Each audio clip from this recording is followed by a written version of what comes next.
Peut-être pourrais-tu t'installer confortablement et fermer les yeux, un peu comme lorsqu'on ferme les rideaux pour mieux apprécier le calme et la sécurité.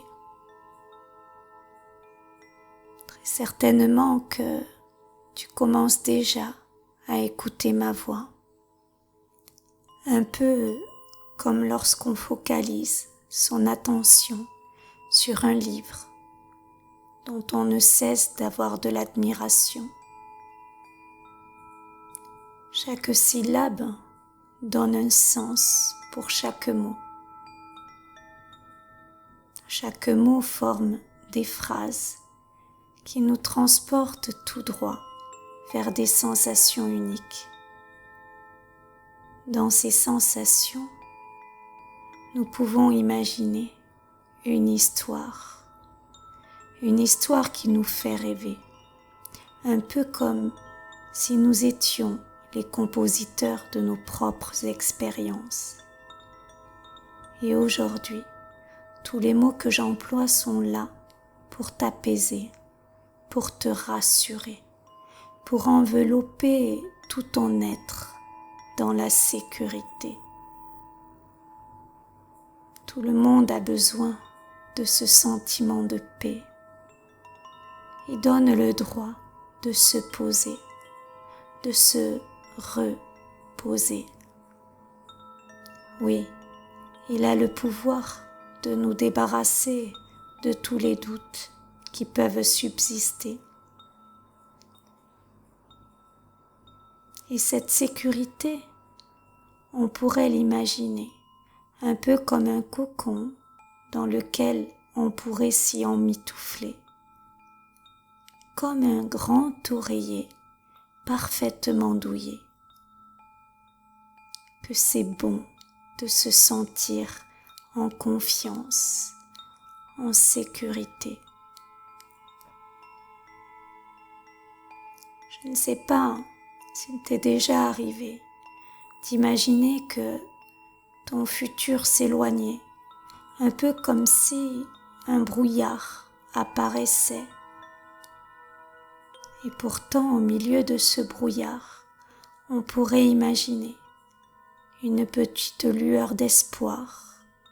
Tu sais, celle qui brille pour nous rappeler pourquoi nous sommes nés, pourquoi nous avons choisi cette destinée.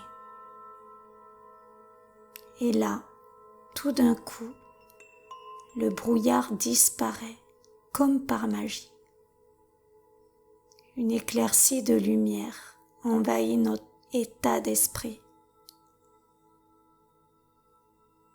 C'est alors que nous sommes prêts à continuer notre chemin de vie, notre chemin que nous avons choisi.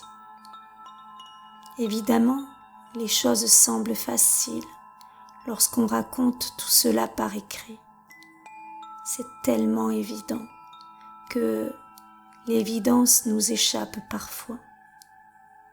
Et pourtant, lorsqu'on fait le bilan de notre passé, lorsqu'on regarde notre présent et lorsqu'on imagine notre futur, c'est comme un livre à plusieurs tomes dont les histoires ne cessent d'être logiques. Oui, et pourtant il y a tellement de rebondissements qu'on pourrait s'y perdre un peu, comme lorsqu'on se perd dans la forêt. J'aime ces contes de fées où tout semble sur le point de s'écrouler, alors qu'au final, même si tout semble fatal, une lueur d'espoir apparaît pour rendre le meilleur de l'histoire parfait. Évidemment, la perfection n'existe que dans l'irréel. Alors pourquoi vouloir s'embarrasser, à vouloir se blâmer, lorsqu'on peut simplement se débarrasser de certaines croyances que l'on se met? C'est alors que ce sentiment de paix commence à se remplir d'amour et de sécurité à travers les histoires que je vais te raconter. Dans un pays imaginaire, il existait un petit village appelé Fantasia. Les habitants y construisaient de superbes maisons. Toutes se ressemblaient. De magnifiques fleurs tapissaient les jardins et de grands arbres les arboraient. On avait l'impression d'être dans un pavillon des anciens temps avec une touche de couleur moderne et parfumée. Cette communauté était très soudée. Chaque personne y apportait son petit grain d'humanité. On pouvait y ressentir de la chaleur et de la bonté. Et dans l'un des foyers vivait un homme à tout faire. Oh, il était très serviable et très apprécié. Il adorait prendre soin de chaque habitation dans le quartier. Les gens l'appelaient de jour comme de nuit à chaque fois qu'il avait besoin de lui. Il s'appelait Monsieur Je dis oui. C'était sa manière à lui de se rendre à la fois indispensable et utile. Faut dire que durant son enfance, son père alcoolisé lui rabâchait souvent qu'il était un bon à rien et que personne ne voudrait de lui plus tard. C'est pour cela que Monsieur Je dis oui avait ce besoin vital de passer dans chaque maison du quartier afin de satisfaire ces derniers. C'est alors qu'un matin, il resta cloué au lit. La maladie venait de s'emparer de lui. Heureusement, la petite fille du voisin remarqua qu'il restait enfermé. Elle se précipita dans le centre médical d'à côté. Le médecin s'empressa d'aller le voir. Verdict, il avait une mauvaise grippe. « Ah, lui dit-il, cela vous pendait au nez, à vouloir trop en faire. Vous devriez apprendre à dire non. Vous savez, monsieur, je dis oui, dire non est tout aussi respectueux que dire oui. C'est pour cela que cela existe. Diriez-vous oui à une personne qui pourrait attraper la grippe parce que vous l'avez ? Je suppose que non. Pourquoi ?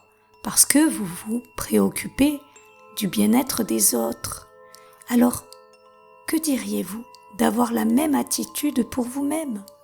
Que diriez-vous de vous préoccuper de votre bien-être en priorité ? Je ne sais pas si Monsieur Je dis oui a eu le courage de dire non. Mais la petite fille, elle a retenu la leçon et elle sait se faire respecter. Et vous, que choisissez-vous ?